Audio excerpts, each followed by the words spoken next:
Bonjour à tous, je suis Kylian Marlier, votre trader formateur. Bienvenue dans cette nouvelle vidéo dans laquelle on va voir ensemble comment combiner le RSI et les moyennes mobiles. Vous avez été assez nombreux lors d'un live à me demander justement à faire une vidéo sur les moyennes mobiles et le RSI. Qu'est-ce que j'en pense? Est-ce qu'on peut combiner ces indicateurs? Donc je vais vous répondre, je vais vous partager mon écran et on va voir ensemble comment ça se passe. C'est possible évidemment de combiner les moyennes mobiles avec le RSI. Maintenant, ce qu'on va souvent avoir, c'est que le RSI va souvent être un petit peu plus en avance que les moyennes mobiles. Lorsqu'on va voir le signal du RSI, on ne l'aura pas encore sur les moyennes mobiles. Mais sur le papier, comment l'utiliser? Ce combo, c'est assez simple. On va donc devoir attendre que le RSI est en surachat ou survente. On attend évidemment qu'il sorte de la zone. Petit rappel, lorsqu'on travaille le RSI, on ne va jamais se positionner quand on rentre dans la zone parce qu'on ne saura jamais combien de temps on va y rester. On se positionne que quand on sort de la zone. Donc nous, on va devoir attendre que le RSI sort de la zone de surachat ou de survente et qu'en plus de ça, les moyennes mobiles font un croisement. À partir du moment où on a le croisement des moyennes mobiles et la sortie de la zone de surachat ou de survente du RSI, eh bien, on va pouvoir mettre une position parce que les deux indicateurs vont donner le signal au même moment. Je vous partage mon écran, on est devant donc l'euro-dollar, je vous ferai plusieurs analyses évidemment.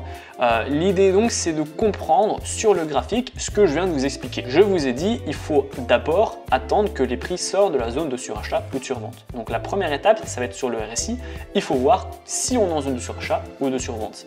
Et lorsqu'on sort, on doit attendre le croisement des moyennes mobiles. Ça va être très difficile là en live de vous montrer évidemment un graphique qui coïncide parfaitement, donc on va aller voir les prix passés. Et là on a un bel exemple. On avait donc la zone de 70, donc elle est ici, voilà, c'était la zone de surachat, on rentre dans la zone de surachat et puis on sort à cet instant. Donc là, les prix sortent de la zone de surachat le 5 octobre, donc on va remonter ici et ça nous donne ça. Donc on a le premier signal qui vient du RSI. On doit donc attendre le croisement des moyennes mobiles. Le croisement des moyennes mobiles se fait ici. 3 heures après, on a le croisement. Donc à ce moment-là, on peut vendre. On met une vente parce que le RSI est sorti de sa zone de surachat et on a eu un croisement des moyennes mobiles. On place donc sa vente et on prend ici la baisse. En règle générale, quand on sort de la zone de surachat, on va aller chercher la zone de survente à 30. Donc on attend juste tout simplement que les prix touchent les 30 et lorsqu'ils sont touchés, on fait une clôture manuelle. Donc voilà comment ça fonctionne, ça c'était le premier exemple.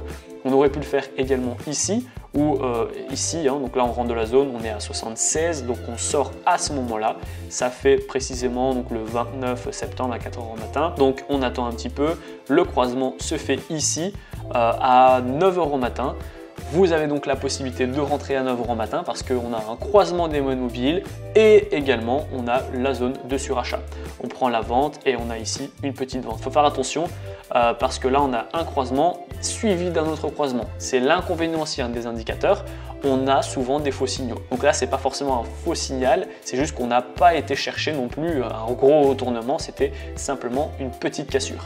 Là, ça devient un tout petit peu plus intéressant parce qu'on sort de la zone de surachat, donc encore une fois le 30, donc on arrive plus ou moins ici en sortie de zone de surachat et 4 heures après, on a les croisements des moyennes mobiles qui vous dit de vendre. Donc on sort de la zone de surachat plus croisement des moyennes mobiles, on met notre vente à ce moment-là et on prend ici 3 à 4 heures de baisse avec presque 80 pips. Donc ça c'est intéressant. Et un autre exemple, un dernier, ici donc on est sur la zone donc, de surachat, on est à 71, on sort de cette zone ici à 11 h au matin, donc ça nous donne ce graphique là. On doit attendre absolument le croisement des moyennes mobiles. Donc là on est toujours là, on attend, ici, voilà, ici là. On met donc notre vente et puis on prend la baisse. Je vais prendre un autre exemple sur le GBP USD. On va voir si c'est possible. Voilà, là on a par exemple un exemple contraire en survente. On était ici sur les 26, donc on attend la sortie qui se fait là à 15 h. Elle équivaut du coup à cette bougie ici. On attend le croisement qui se fait au bout de 3 heures. Qu'est-ce qu'on fait? On achète. On a la sortie de la zone de survente ainsi que le croisement, donc on achète et on prend ensuite ici la hausse. Ce que vous pouvez faire, vous le voyez encore une fois, ici on peut le faire pour mettre notre vente, on peut le faire à plusieurs reprises, sauf que comme je vous l'ai montré, on a un décalage entre le RSI et les moyennes mobiles. Le RSI, donc j'ai un RSI à 14 périodes avec des moyennes mobiles à 7 et 21 périodes et malgré ça, vous le voyez à chaque fois, je dois attendre 3 à 4 heures avant de voir le signal sur mes moyennes mobiles alors que je l'ai déjà sur le RSI. Donc ce que je peux vous recommander, ça va être de modifier la période de vos moyennes mobiles ou de votre RSI pour essayer qu'il soit coordonné. Bien évidemment, il faut aussi qu'il soit cohérent. L'objectif, c'est que vous puissiez avoir le signal le plus rapidement possible sur les moyennes mobiles et sur le RSI. Si vous avez du coup le signal en même temps ou presque, vous allez pouvoir en fait vous positionner en fonction de ces deux indicateurs sans pour autant attendre l'autre. Donc ça, c'est une possibilité. Notez également que vu qu'on parle de RSI et des moyennes mobiles, ce sont des indicateurs qui présentent souvent des faux signaux. Donc là, je vous en ai montré 5 ou 6. Il n'y en avait qu'un seul où c'était pas ouf en termes donc de trade. Ça ne veut pas dire évidemment que vous allez réussir à avoir 5 bons signaux sur 6. Il y a plusieurs faux signaux.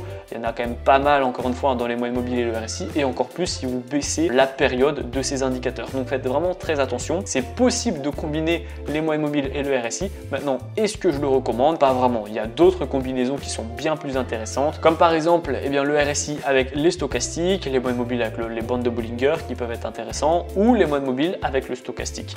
Maintenant, le RSI, je ne le recommande pas vraiment de le combiner avec les moyennes mobiles, ou alors vous le mettez vraiment en fond. Une fois que vous avez pris l'information, vous le coupez. Ça, c'est possible à faire. Donc voilà, dites-moi en commentaire si vous avez déjà utilisé les moyennes mobiles combinés avec le RSI, qu'est-ce que ça vous a donné? Peut-être que vous êtes rentré d'une autre manière. Donc voilà, j'attends votre retour dans l'espace commentaire. En attendant, si vous avez encore des difficultés avec les indicateurs et les stratégies trading, vous allez retrouver dans la description, c'est le tout premier lien, ma formation totalement offerte qui va vous permettre de faire vos premiers pas et vos premiers gains dans le monde du trading. On va voir ensemble comment créer un compte sur une plateforme ergonomique. On va voir des stratégies de trading toutes faites comme ici, ce sont des combinaisons d'indicateurs. Ensuite, on va aller voir justement plus en profondeur ces indicateurs pour que vous puissiez voir quand acheter, quand couper, quand vendre, etc. Et puis, je vais vous donner comment j'ai fait mes premiers 1000 € par mois avec le trading. Je vous donne mon plan d'action, vous pourrez le copier et le coller. Et enfin, on va voir ensemble les take profit et les stop loss pour que vous puissiez être un trader qui dure dans le temps. La vidéo est terminée, j'espère qu'elle vous a plu. Si c'est le cas, n'hésitez pas à la liker, à la partager et surtout abonnez-vous. Moi, je vous dis à bientôt pour les prochaines vidéos.